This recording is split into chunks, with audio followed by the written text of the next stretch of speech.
우리에게 주시는 하나님의 말씀은 에스겔 47장 1절에서 12절까지의 말씀입니다. 그가 나를 데리고 성전 문에 이르시니 성전의 앞면이 동쪽을 향하였는데 그 문지방 밑에서 물이 나와 동쪽으로 흐르다가 성전 오른쪽 제단 남쪽으로 흘러내리더라. 그가 또 나를 데리고 북문으로 나가서 바깥길로 꺾여 동쪽을 향한 바깥문에 이르시기로 본즉 물이 그 오른쪽에서 스며 나오더라. 그 사람이 손에 줄을 잡고 동쪽으로 나아가며 천척을 측량한 후에 내게 그 물을 건너게 하시니 물이 발목에 오르더니 다시 천척을 측량하고 내게 물을 건너게 하시니 물이 무릎에 오르고 다시 천척을 측량하고 내게 물을 건너게 하시니 물이 허리에 오르고 다시 천척을 측량하시니 물이 내가 건너지 못할 강이 된지라. 그 물이 가득하여 헤엄칠 만한 물이요 사람이 능히 건너지 못할 강이더라.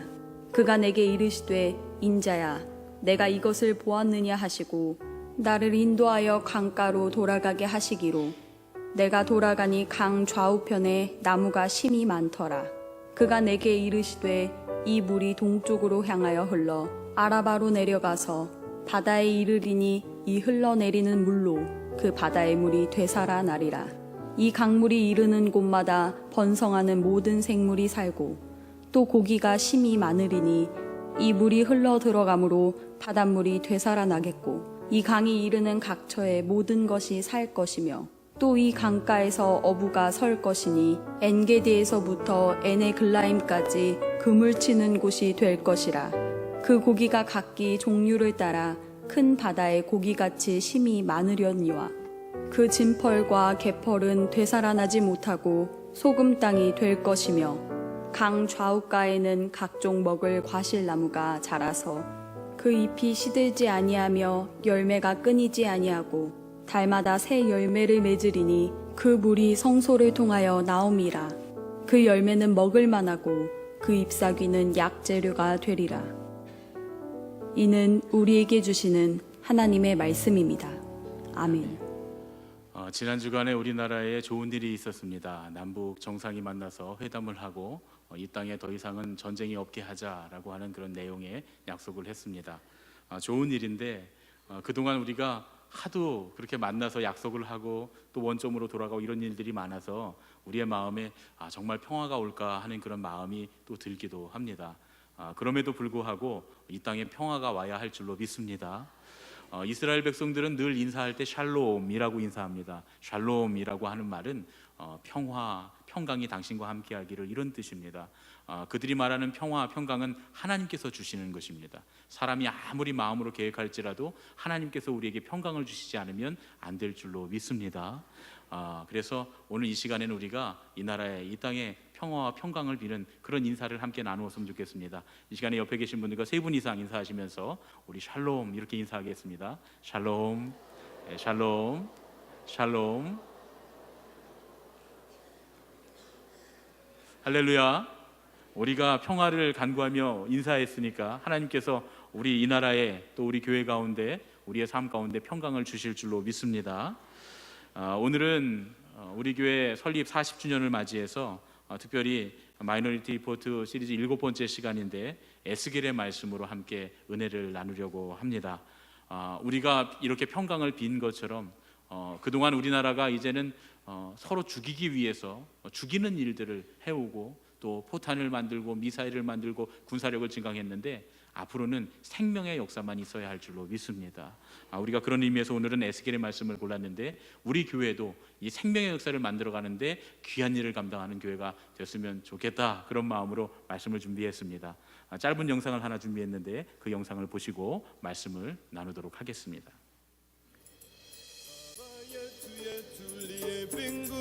Yetu yetu amina baba yetu liye kunjina lako litukuzwe baba yetu liye mbinguni yetu amina baba yetu liye kunjina lako litukuzwe yetu liye mbinguni yetu amina baba yetu liye kunjina lako litukuzwe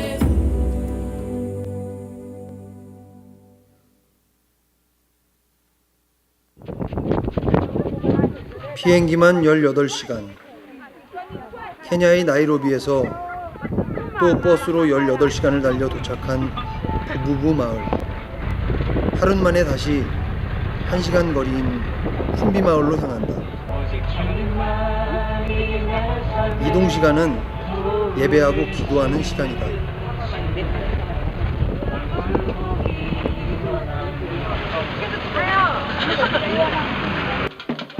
생명, 생명수, 우물을 향한 그들의 열정이 담긴 몸부림. 위로의 말만을 전하러 온 것이 아니라 행함을 위해 온 걸음이다. 그리스도의 이름으로 나누는 작은 정성이 그들에게 큰 유익이 되길 기도한다.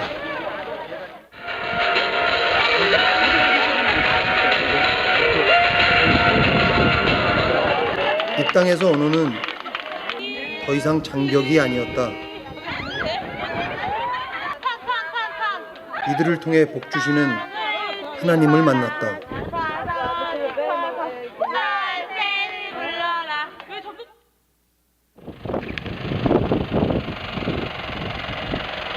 드디어 첫 번째 우물파기. 시추기가 메마른 땅에 구멍을 파기 시작한다. 갈급한 기대감을 보여주듯 마을 주민들이 주변을 가득 메웠다. 우리는 삽 대신 그들의 갈급한 기대감을 메고 땅을 축복하며 기도하는 마음으로 우물파기를 거둔다. 이거 하나당 2m의 깊이를 파면서 나오는 흙들을 여기 채취하게 됩니다. 여기는 굉장히 낮게 워터 레벨, 그 물층이 있기 때문에 어제까지 바로 이게 실패한 땅을 축복하며 기도했지만 결국 물은 나오지 않았다. 다음 날 우물 파기는 계속된다. 우리가 일을 계속하는 것처럼 계속해서 기도를 계속하시기를 부탁드립니다. 그리고 우리는 반드시 성공할 것입니다. 파지는 이곳에 시추하는 구멍에서는 물이 나올 수 있도록, 그리고 물이 기왕이면 많이 나올 수 있도록 우리 그렇게 같이 기도했으면 좋겠습니다.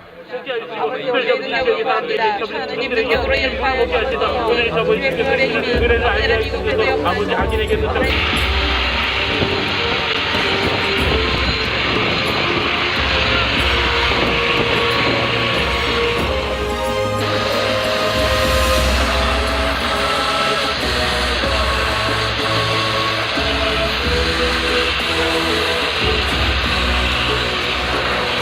여기 우물 파고 있는데 우리가 여기 왔었다는 것도 기억조차 나지 않아도 되니까 그냥 샘물이 빨리 나와서 여기 마을 사람들이 꼭 이 물을 마시고 목마름을 채울 수 있었으면 좋겠어요.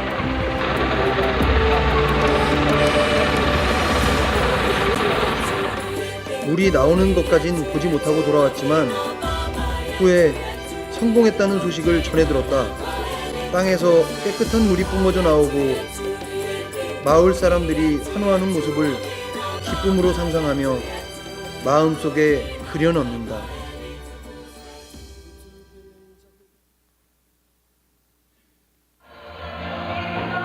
아프리칸 크리스천 학생들의 집회인 샘 컨퍼런스. 아프리칸 특유의 열정이 주님께 올려질 때 그 놀라운 뜨거움을 경험한다. Ndio unaoeneza baraka za Mungu.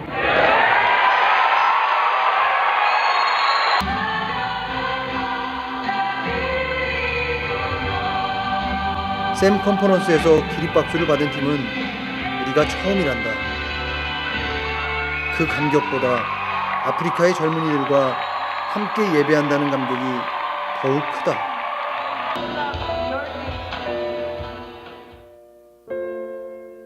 오랜 시간 아프리카 땅에 하나님을 바로 아는 예배가 있기를 기도해온 만큼 벅찬 그들과의 만남. 이 땅에서 감추인 보석을 만났다. 이 땅은 더 이상 척박한 땅이 아니다. 동정의 땅도 아니다. 하나님의 임재가 있고 하나님을 찬양하는 영혼이 있기 때문이다. 하나님의 움직임이 있고 아버지의 마음이 이 땅에도 있기에 축복의 땅이며 우리에겐 예수님 같은 땅이다. 가난하고 갈급하기 때문에 열정이 있는 것이 아닐까. 심령이 가난한 자는 복이 있나니. 가난하고 목마른 영혼에 갈라지고 메마른 땅에 주의 청년들을 통해 샘물이 넘쳐나게 하시기를 기도드린다.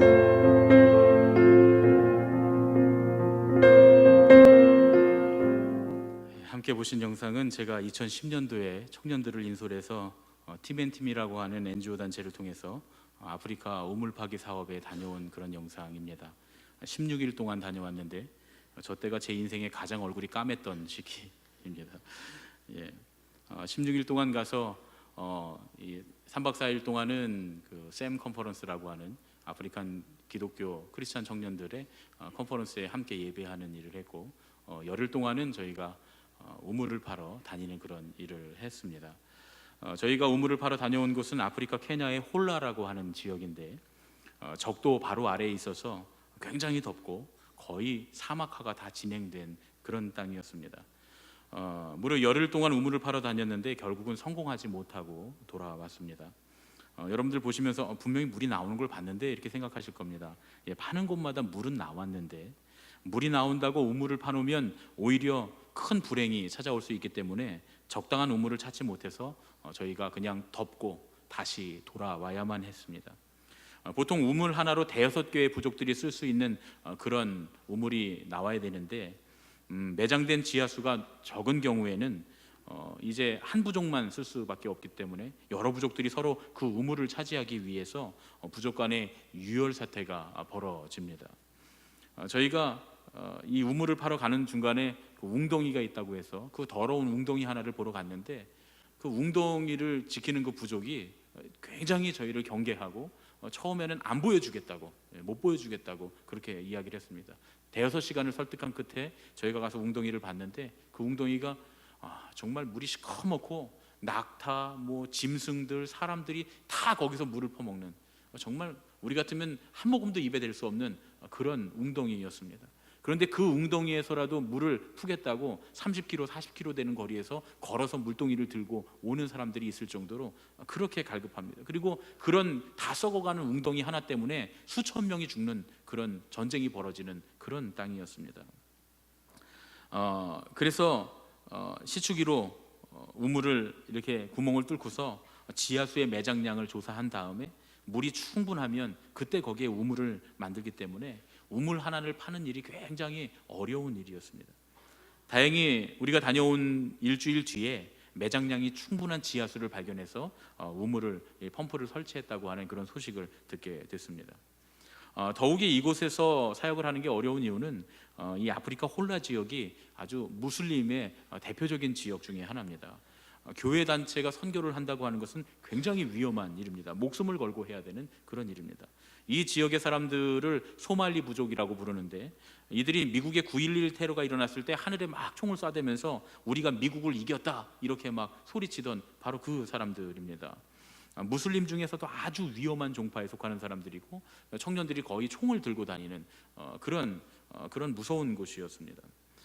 이 사람들을 소말리 부족이라고 부르는데, 이 소말리라고 하는 말이 알 수 있듯이 아프리카에서 가장 위험한 곳이 소말리아 아닙니까? 소말리아의 해적들이 막 우리나라 어선을 납치하기도 하고, 소말리아에는 들어가기가 굉장히 어렵고 곳에 가면 죽을 수 있는 위험한 땅인데, 그리 말하는 것처럼 소말리아 사람들과 같은 부족입니다. 그래서 이 사람들을 소말리 부족이라고 부르는데, 굉장히 호전적인 그런 사람들이었습니다. 그런데 그곳에서 우리가 그 사람들에게 가장 많이 들었던 말이 뭐냐 하면 고맙다는 말이었습니다. 고맙다. 하루는 우물을 파기 위해서 저희가 사전 작업을 하고 있는데, 한 남자가 멀리서 왔습니다. 그리고 저희에게 말을 걸어왔습니다. 자기는 저 근처 마을에 살고 있는 한 가족의 가장인데, 한 달 전에 자기가 자기 아들을 데리고 멀리 떨어져 있는 타나강에 물을 뜨러 갔다는 거예요. 그곳에 이 홀라 지역에 타나라고 하는 강이 흐르는데 강이 꽤 큰 강이 흐릅니다. 그런데 이 타나강은 항상 1년 내내 시뻘건 흙물이 흐르기 때문에 이 타나강에서 물을 떠서 마셔도 건강에 해롭고 또 용수로 쓰기에도 적합하지가 않습니다. 이렇게 펌프를 대거나 아니면 모터를 하면 다 망가져 버리기 때문에 시뻘건 흙물이기 때문에 그래서 용수로 쓰기에도 적합하지 않을 뿐더러 또 중요한 건 거기는 굉장히 위험한 강입니다. 이 아버지가 한 달 전에 자기 아들을 데리고 물을 뜨러 갔다가 타나강에서 물을 뜬 다음에 돌아보니까 아들이 없어졌다는 거예요. 악어가 와서 그 아들을 물어간 겁니다. 잠깐의 사이에. 그래서 그 아버지가 눈물을 흘리면서 뭐라고 말하냐면 한 달만 당신들이 일찍 왔으면 우리 아들, 내 아들이 죽지 않았을 텐데. 그러면서 하는 말이 이제 내가 그 아들이 그 강에서 죽었음에도 불구하고 그 원망스러운 강에 가서 살기 위해서 그동안 매일 물을 뜨러 다녀야 했다는 거예요. 그런데 이제라도 여러분들이 오셔서 우물을 만들어줘서 이제는 다시는 그 강에 가지 않아도 돼서 너무나 감사하다고 일부러 먼 마을에서 걸어서 우리에게 감사의 말을 하려고 찾아온 것이었습니다. 그날 밤에 NGO를 이끄시는 선교사님이 우리에게 이런 얘기를 해주셨어요. 아프리카 수단에서 우물을 파던 때에 있었던 일인데 그 원주민들이 와서 해줬던 그런 이야기랍니다. 우물을 파준 선교사님과 NGO 관계자들에게 와서 이렇게 얘기했다 그래요. 당신들이 우리에게 준 것은 우물이 아니라 생명입니다. 이런 말을 해줬다는 거예요. 제가 그 얘기를 들으면서 그런 생각을 했습니다. 하나님 나라가 확장된다는 것이 무엇일까? 그건 생명을 나누는 것이 아닐까? 생명을 나누는 것, 그것이 바로 하나님 나라가 확장되는 것이 아닐까 하는 생각을 했습니다. 하나님 나라, 천국, 이것은 히라보로 바실레이아 투 테우 혹은 바실레이아 톤 우라논이라고 합니다. 바실레이아 투 테우, 하나님의 나라, 바실레이아 톤 우라논, 하늘의 나라, 천국이라는 말입니다. 이 하나님 나라는 매해 첫 주가 되면 제가 설교하는 가장 중요한 주제입니다. 또 우리가 하고 있는 1:1 양육 행복한 여행에서도 제일 중요하게 다루는 주제 중에 하나입니다. 하나님 나라는 하나님의 뜻대로 사는 사람들이 있는 곳이 하나님 나라입니다. 메마른 땅에 샘이 솟게 하고 굶주린 사람들을 먹이고 또 죽어가는 영혼들을 살리는 일, 그런 일을 하는 사람들이 발 딛고 서 있는 곳이 하나님의 나라입니다. 오늘 본문의 에스겔은 기도하는 가운데 그 하나님 나라의 환상을 봅니다. 에스겔은 지금 바벨론의 포로로 끌려와서 포로 수용소인 그발 강가에서 주님께서 주시는 환상을 보고 있는 중입니다. 모든 걸 다 잃어버리고 완전히 망해버린 그런 상황에서 에스겔은 지금 하나님께서 꾸시고 계시는 꿈, 하나님께서 이루려고 하시는 그 환상을 바라보고 있는 것이었습니다. 환상 중에 하나님의 사자가 그를 성전으로 이끌고 갑니다. 그리고 성전의 문지방에서 조금씩 흘러나오는 물을 보여줍니다. 그 물이 성전의 동쪽 벽에서 스며 나와서 동쪽으로 조금씩 흘러갑니다. 하나님의 사자는 그 흐르는 물을 따라서 1천척씩 측량을 해 나가면서 에스겔에게 건너보게 합니다. 처음 1천척을 측량했을 때는 발목에 오고, 그 다음에는 무릎, 그 다음에는 허리, 그 다음에는 건널 수 없는 큰 강이 됩니다. 저는 이 장면의 말씀을 읽으면서 마치 아름다운 한 편의 판타지 영화를 보는 것과 같다라고 하는 생각을 했습니다. 강들이 흘러가고 조금씩 한 방울씩 스며 나오던 물이 조그만 도랑이 되고 냇가가 되고 강물이 되고, 그리고 그 물길을 따라서 꽃들이 막 피어오르기 시작하고 나무들이 쑥쑥 자라나고 나무 열매들이 주렁주렁 맺히기 시작합니다. 그 열매는 굶주린 사람들이 와서 먹고 배고픔을 달래는 양식이 되고, 그 잎사귀는 아프고 고통받는 사람들의 치료약이 됩니다. 그 강물이 흘러들어가니까 죽었던 사해바다가 살아나기 시작합니다. 죽어있던 바다, 새카만 바다에 갑자기 물고기떼가 펄쩍펄쩍 바다 위로 뛰기 시작하고 사람들이 배를 타고 막 몰려들어와서 노래를 부르며 그물을 치기 시작합니다. 이것이 하나님께서 에스겔에게 보여주셨던 환상입니다. 절망적인 포로 수용소에서 에스겔은 하나님께서 주신 소망의 환상을 바라봅니다. 에스겔은 주님께서 계획하신 놀라운 계획을 꿈꾸는 자, 주님께서 계획하신 환상을 바라보는 자가 되었습니다. 하나님께서는 에스겔에게 예언하신 대로 이스라엘 나라를 회복시켜 주십니다. 그리고 그 이스라엘 나라를 회복시켜 주실 뿐만 아니라 결국 그 이스라엘의 역사를 따라서 예수님을 우리에게 보내주십니다. 그리고 예수님을 통해서 죽은 사해와 같이 하나님의 진노 아래에 있었던 온 세상에 생명의 역사를 만들어 가십니다. 하나님께서 쓰시는 사람이 어떤 사람일까요? 하나님께서 쓰시는 사람은 하나님과 함께 꿈꾸는 사람입니다. 하나님께서 하실 일, 하나님께서 주시는 환상을 바라보는 사람이 하나님의 쓰심에 합당한 자격이 있는 사람입니다. 우리가 우리의 상황과 형편에 얽매여서 옴짝달싹 못하고 있는 거 아니라 오히려 우리의 상황과 형편이 어렵지만 그럼에도 불구하고 하나님께서 주시는 환상을 볼 줄 안다면, 하나님께서 꿈꾸고 계신 그 꿈을 함께 꿈을 꿀 수 있다면, 그러면 우리는 하나님께서 쓰시는 사람, 하나님께 쓰임받는 교회가 될 줄로 믿습니다. 제가 아프리카에 우물을 파러 갔을 때 사실은 여러 번의 위험한 순간이 있었습니다. 그때마다 하나님께서 도와주셔서 정말 하나님께서 역사하셨다고 밖에는 볼 수 없는 그런 일들이 일어나서 우리가 무사히 우물을 파고 돌아올 수가 있었습니다. 위험했던 순간 중에서도 가장 위험했던 순간은 우물을 파러 갔는데 그 지역에 그 코파 마을이라고 하는 그 코파 부족의 추장이 자꾸만 저를 따라다니면서 이것저것 물어보는 거였습니다. 어디서 왔냐? 뭐 하는 사람들이냐? 너는 뭐 하는 사람이냐? 이런 것들을 자꾸 물어보는 거예요. 그 지역의 추장은 정치와 군사적으로 그 부족의 지도자일 뿐만 아니라 이슬람교의 수장이기도 했습니다. 심지어 그 코파 마을의 이 종족의 지도자의 이름이 모하멧이었습니다. 모하멧. 이름이 모하멧이니까 당연히 이슬람교도이고 그는 이슬람교의 수장이었습니다. 저 청년들은 교회에서 온 선교단들이고 나는 목사다 이렇게 말하는 게 굉장히 위험한 일이었기 때문에 저는 저 청년들은 학생이고 나는 그들을 가르치는 사람이다 이렇게 말을 했습니다. 뭐 반은 진실이고 반은 거짓이죠. 그랬더니 자꾸 따라다니면서 추장이 집요하게 저한테 무슨 과목을 가르치냐고 자꾸 물어보는 거예요. 종교 과목을 가르친다 그럴 걸. 어쨌든 그들도 우리가 생각하는 것처럼 그 부족들이니까 미개한 사람이다, 문명을 접하지 못한 사람이다 이렇게 생각하면 안 됩니다. 대부분 이 부족들의 추장들은 나이로비 같은 대도시에 가서 대학까지 공부를 하고 기본적으로 3개 국어를 할 줄 아는 사람들이에요. 자기 말과 영어 또 프랑스어 정도는 기본적으로 할 줄 아는 그런 사람들입니다. 그래서 공부를 하고 다시 자기 마을로 들어와서 자기 부족의 추장이 된 사람들이기 때문에 이들도 그 땅에서는 굉장한 지식인들입니다. 그래서 자꾸 저한테 물어보는 거예요. 지금 생각하면 정말 위험하고 아찔한 일인데 자꾸 거짓말을 하니까 목사로서 양심에 거리끼는 거예요. 그래서 이렇게 얘기했습니다. 나는 사실 목사고 우리는 다 기독교인들이고 다 교회 청년들이다. 그런데 우리는 당신들에게 전도를 하러 온 게 아니라 당신들에게 우물을 파주러 왔다. 이렇게 말했습니다.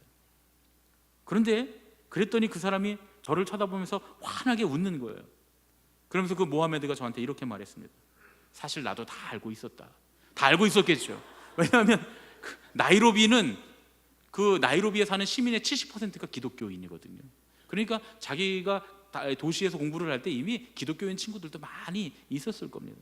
그러니까 우리가 당연히 교회에서 온 줄 알고 있었을 거고 우리와 함께 우리를 인도하고 갔던 이 나이로비에서 같이 간 목사님 계셨는데 그 목사님이니까 당연히 우리가 기독교인일 거라고 생각을 했을 겁니다. 그런데 이렇게 말합니다. 나도 다 알고 있었다. 그런데 당신들이 이 우물을 파주었기 때문에 우리는 당신들이 믿는 하나님께 감사드린다. 제가 처음에는 너무 충격을 받았어요. 우리가 믿는 하나님께 감사한다는 거예요. 그 이야기를 듣고서 제가 너무 감격해서 모하멧을 끌어안고 고맙다고. 그랬더니 모하멧은 저를 끌어안고서 고맙다고. 중간에 보면 그 영상 중에 제가 어떤 그 남자와 막 악수하는 장면이 있습니다. 그 사람이 바로 모하멧인데 그 모하멧과 함께 끌어안고 서로 고맙다고 그렇게 하다가 제가 너무 이게 복받치는 눈물이 쏟아져서 그래서 차로 혼자 올라와서 한참 엉엉 울고 있었습니다. 하나님 너무 감사합니다. 하나님 정말 감사합니다. 그래서 제가 이렇게 울고 있으니까 청년들이 몇 명 따라 올라왔어요. 무슨 일이냐고, 목사님 무슨 일이냐고. 그래서 제가 얘기를 해줬어요. 이런 모하메시라는 사람과 이런 대화를 나눴다. 그러니까 청년들이 갑자기 눈시울이 뜨거워지면서 감동을 받아서 같이 우리가 끌어안고서 하나님 감사합니다 하고 감사의 기도를 드린 그런 일이 있었습니다. 우리는 그곳이 무슬림 지역이라 마음 놓고 예배도 못 드리고 찬송도 못 드렸습니다. 왜냐하면 우리가 지내는 곳이 그 사람들 마을의 한 가운데 있는 그 마당에서 지냈는데, 나머지 그 사람들은 다 자기들 집이 있지만 우리는 그 들어가서 잘 집이 없으니까 텐트를 치고서 그 모래바람을 맞고서 아침에 일어나면 이불 위에 모래가 막 이만큼씩 쌓이는 그런 모래바람을 맞고서 거기서 자고 그랬는데, 마을 중간에서 우리가 예배를 드리면 동네 사람들이 다 보니까 우리가 위험하잖아요. 더더군다나 그때는 라마단 기간이었습니다. 그 라마단 기간이니까 그들이 아주 정말 예민할 대로 예민해 있는, 종교적으로 예민해 있는 그런 시기라 우리가 조금만 잘못하면 실수하면 큰일이 일어날 수 있는 그런 상황이었습니다. 그래서 우리는 무슨 문제가 생길까 봐 두려워서 예배를 드릴 때는 차에서 이동할 때만 예배 드리고, 차를 타고 이동할 때만 찬양하고, 차를 타고 이동할 때만 기도했습니다. 물을 그렇게 파도 열흘 동안 파도 물이 안 나오니까 저희가 너무 답답해서 하나님께 기도를 해야 되겠다 하고 그 시축이 옆에서 기도를 하려고 하는데 그 기도를 못하게 하는 거예요. 무슬림들이니까. 그래서 그 추장에게 허락을 받고 우리가 좀 기도를 좀 했으면 좋겠다, 찬양을 좀 했으면 좋겠다. 그러니까 마을 사람들이 다 없는 곳에 가서 그들의 감시를 받으면서 우리가 찬양을 하고 기도할 수 있었습니다. 그런데 그렇게 우리는 두려워하면서 예배하고 두려워하면서 찬양하고 온전히 우리가 그리스도인인 것조차 잘 드러내지 못하고 있었는데, 우리 하나님께서는 그런 연약하고 부족하고 모자란 우리를 통해서도 일하고 계셨고, 오히려 무슬림의 지도자였던 모하메스의 입술을 통해서 스스로 하나님께서 감사와 영광을 받으신 것이었습니다. 우리 하늘빛 교회는 창립 40주년을 맞이하면서 하나님께서 주신 환상을 가지고 세상으로 흘러 들어가서 생명을 전하는 그런 교회가 되었으면 참 좋겠습니다. 지금 우리는 성전 성벽에서 스미는 그런 물처럼 연약하고 부족하고 모자라지만, 그러나 우리가 주님의 인도하심을 따라서 주님께서 우리에게 주시는 환상을 바라보며 주님께서 꾸게 하신 꿈을 함께 꾸며 주님을 따라서 일천척씩 걸어가다 보면 우리가 흘러 들어가는 길에 굶주린 사람들이 먹게 되고, 목마른 사람들이 마시게 되고, 고통 중에 신음하고 통곡하는 사람들이 치유받게 될 줄로 믿습니다. 우리 교회가 이 지역사회와 지금 한국교회에 흘러 들어가면 죽은 사회와 같았던 이 세상이, 우리의 지역사회가, 한국교회가 생명력이 넘치는, 물고기가 펄쩍펄쩍 뛰어다니고 사람들이 와서 그물을 치는, 노래하는 그런 세상이 되는 그 환상이 우리에게 있어야 할 줄로 믿습니다. 우리가 그렇게 꿈꿔야 할 줄로 믿습니다. 우리는 연약하지만 하나님은 강하시고, 우리는 아무것도 모르지만 하나님은 전부 다 아십니다. 우리는 할 수 없지만 하나님께서는 하실 수 있으시니, 우리는 오직 주님께서 하실 일을 꿈꾸며 주님께서 바라시는 그 세상에 대한 환상을 가진 그런 사람들이어야 하지 않겠습니까? 설립 40주년 기념주일에 하나님과 함께 꿈꾸고 하나님께서 하실 일에 대한 환상을 가진 온전한 예수님의 가족이 되는 저와 여러분이 되시기를 예수님의 이름으로 축원합니다. 이제 우리 옆에 계신 분들과 인사했으면 좋겠습니다. 하나님 나라의 환상을 가집시다.